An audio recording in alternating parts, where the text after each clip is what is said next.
मेरी प्यारी बिटिया।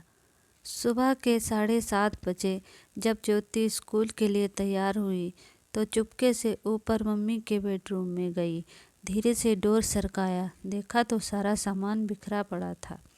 नीचे ड्राइंग रूम में आई, पापा सोफे पर बेसुध से सो रहे थे। अपने रूम में आकर उसने अपनी गुल्लक में से 50 रुपये निकालकर पॉकेट में रख लिए।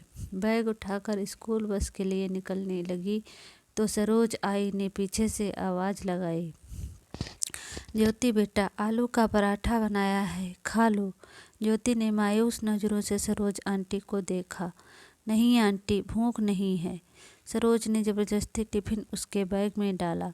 ज्योति स्कूल के लिए निकल गई। सरोज सोचने लगी, बेचारी छोटी सी बच्ची साहब और मेम साहब के रोज़ के लड़ाई झगड़े से इस 13 साल की उम्र में कितनी बड़ी हो गई है। सरोज पिछले 10 सालों से नेहा व नरेश के यहाँ काम कर रही है। दोनों मल्टीनेशनल कंपनी में ऊंचे पदों पर कार्यरत हैं। ज्योति उनकी इकलौती बेटी है। किसी भी चीज़ की कोई कमी नहीं है, पर हर समय दोनों एक दूसरे से लड़ते रहते हैं। नरेश पिछले कुछ समय से नेहा से तलाक चाह रहा है और चाहता है ज्योति बिटिया की जिम्मेदारी नेहा उठाए और नेहा ज्योति बिटिया की जिम्मेदारी नरेश को देने के साथ जायदाद में हिस्सा चाहती है। इस कारण दोनों लड़ते रहते हैं। बच्चे की जिम्मेदारी कोई नहीं लेना चाहता, इसलिए दोनों एक दूसरे के लिए अपशब्दों का इस्तेमाल करते हैं। बेचारी ज्योति स्कूल से घर आकर अपने कमरे में दुबक जाती है, केवल सरोज आंटी से ही बात करती है। रोज की तरह नेहा और नरेश ने नाश्ता अपने अपने कमरे में किया और ऑफिस के लिए निकल गए। करीब 12 बजे स्कूल से कॉल आया कि जल्दी हॉस्पिटल पहुंचो, ज्योति को चोट आई है। हॉस्पिटल पहुंचकर पता चला कि ज्योति बहुत ऊपर से सीढ़ियों से गिर गई है। आईसीयू में रखा गया था। ऑपरेशन की तैयारी हो रही थी। सिर में बहुत गहरी चोट आई थी।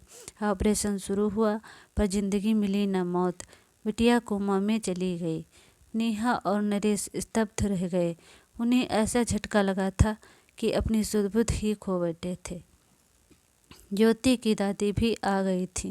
बेटा बहू को देखकर नफरत से मुंह फेर लिया। पूछताछ हुई, टीचर स्टूडेंट सभी के बयान लिए गए। यही पता चला कि बैलेंस बिगड़ने से नीचे गिर गई है। 15-20 दिन कोई बदलाव न आने के बाद अपने साथ रह रही अपनी माँ को नरेश ने रोकना चाहा, पर उन्होंने आंखों में आंसू भरकर कहा, तुम दोनों खूनी हो, तुम्हारी जिद मेरी पोती को खा गई। मैं उसे अपने साथ ले जाना चाहती थी, पर तुम दोनों ने उसे अपने अहम का मोहरा बनाकर उसकी ये हालत कर दी। यह कहकर वापस माँ अपने शहर चली गई। सरोज तब से सदमे में थी। फिर उसने जैसे तैसे होश संभाला। नरेश और नेहा से कहा, मेम साहब, मैं अब यहाँ नहीं रह पाऊँगी। इस घर की दीवारें मेरी ज्योति की सिसकियों से भरी हैं। उसे मैंने कभी अपनी गोद में तो कभी छिपकर रोते हुए देखा है।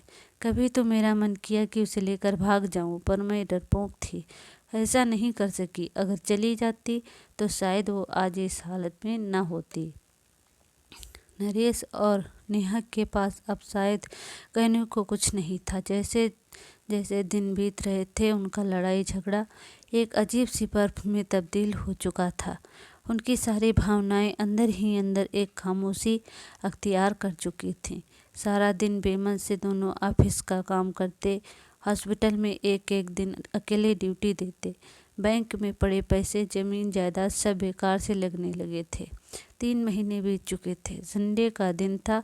बड़ी मुश्किल से नेहा ने ज्योति के रूम में जाने की हिम्मत जुटाई थी। वैसे भी महीनों दोनों उसके कमरे में कदम नहीं रखते थे।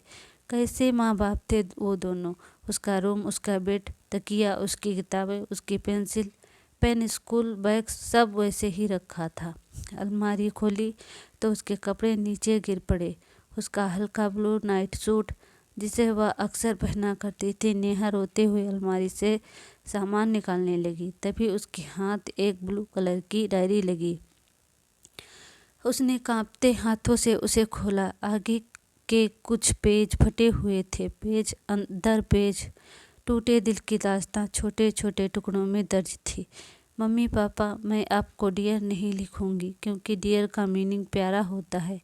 पापा, आप मम्मी को कहते हो कि तुम्हारी बेटी, और मम्मी आप पापा को कहते हो तुम्हारी बेटी। आप दोनों ये क्यों नहीं कहते हो हमारी बेटी। अगले पेज पर था, पता है जब मैं मामा जी के घर जाती हूँ, मामा मामी मुझे बहुत प्यार करते हैं। मामी अनु को जब प्यार से मेरा बच्चा कहती है तो मुझे लगता है कि क्या मैं प्यारी बच्ची नहीं हूँ। मम्मा, मैं तो आपका सारा कहना मानती हूँ, फिर भी आपने मुझे कभी प्यारी बच्ची नहीं कहा। अगले पेज पर था, मम्मी जब मैं बुआ के घर जाती हूँ तो बुआ मुझे बहुत प्यार करती हैं, पर खाना नच की पसंद का बनाती हैं। मम्मा, मुझे भी राजमा बहुत पसंद है। मैंने कहा था कि आप बनाओ, पर आपने कहा मुझे मत तंग किया करो, जो खाना है सरोज आंटी को बोला करो। पता है मम्मा, मैंने राजमा खाना छोड़ दिया है, अब मन नहीं करता। अगले पेज पर था, पापा मैं आपके साथ आइसक्रीम खाने जाना चाहती थी, पर आपने कहा आपके पास फालतू चीज़ों के लिए टाइम नहीं है। पापा, जब चीनू मासी और मौसा जी मुझे और विपुल को आइसक्रीम खाने ले जा सकते हैं तो फिर वो क्यों नहीं कहते कि ये सब फालतू चीज़ें हैं। पता है मम्मी, मैं अपने घर से दूर जाना चाहती हूँ, जहाँ मुझे ये न सुनाई दे कि ज्योति को मैं नहीं रखूँगी, जहाँ पापा के चिल्लाने की आवाज़ न सुनाई दे। पापा, अगर मैं बड़ी होती तो मैं आप दोनों को कभी परेशान नहीं करती, मैं खुद ही चली जाती। मैं तो आप दोनों से बहुत प्यार करती हूँ। पापा मम्मी, आप दोनों मुझे प्यार क्यों नहीं करते। एक पेज पर था, I love you Saroj aunty, मुझे प्यार करने के लिए, जब मुझे डर लगता है तो अपने पास बुलचुलाने के लिए, मेरी हर बात सुनने के लिए।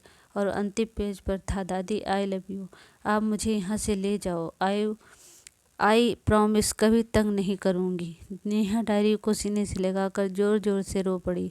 नरेश भी उसके रोने की आवाज़ सुनकर आ गया था। नेहा ने डायरी उसे पकड़ा दी। पेज दर पेज पलटते हुए उसके चेहरे के भाव बदलते जा रहे थे। वह खुद को संभाल नहीं पाया, ज़मीन पर बैठ गया। नेहा रोते हुए बोली, नरेश पता है वो एक्सीडेंट नहीं, आत्महत्या थी, सुसाइड था। जिस रिश्ते को हम बोझ समझते थे, हमारी ज्योति ने उससे हमें आज़ाद कर दिया। नरेश, हम दोनों ही अपनी बच्ची की इस हालत के कसूरवार हैं। नरेश भी नेहा को गले लगाकर फूट फूट कर रोने लगा। अचानक ही उसी समय नरेश का फ़ोन बजा और नेहा के मोबाइल पर एसएमएस की टू टू की मैसेज की आवाज़ हुई। दोनों ने अपने को संभालते हुए दूरी बनाई और फ़ोन उठाए। हॉस्पिटल से ही फ़ोन था। जब तक नेहा नरेश की बातचीत सुनती, उसके अपने फ़ोन में भी एसएमएस खुल चुका था। पढ़ते ही नेहा के मुंह से अचानक निकला, मेरी प्यारी बिटिया को होश आ गया। यही शब्द नरेश के मुंह से भी निकले थे। एक साथ दोनों के स्वर, चेहरे पर खुशी उस कमरे में गूंज उठी थी। ये कहानी हर उस घर की है जहाँ माँ बाप बच्चों के सामने लड़ते हैं, यह घर टूट कर बिखरते हैं और उसका सबसे बड़ा खामियाजा बच्चे भरते हैं। अगर आप अच्छी परवरिश नहीं दे सकते तो आपको बच्चे को जन्म देने का कोई अधिकार नहीं है। अच्छी परवरिश रुपए पैसे सुख सुविधाओं से नहीं होती। इसका मतलब यह है कि आप बच्चे की ज़रूरत के समय उसके कितने करीब हैं। उसे महंगे खिलौने या सुख सुविधाएं नहीं, बल्कि आपके साथ खेलने कूदने, मस्ती, लाड प्यार का समय चाहिए। कहानी अच्छी लगी हो तो लाइक व शेयर करें, कमेंट करें और चैनल को सब्सक्राइब करें।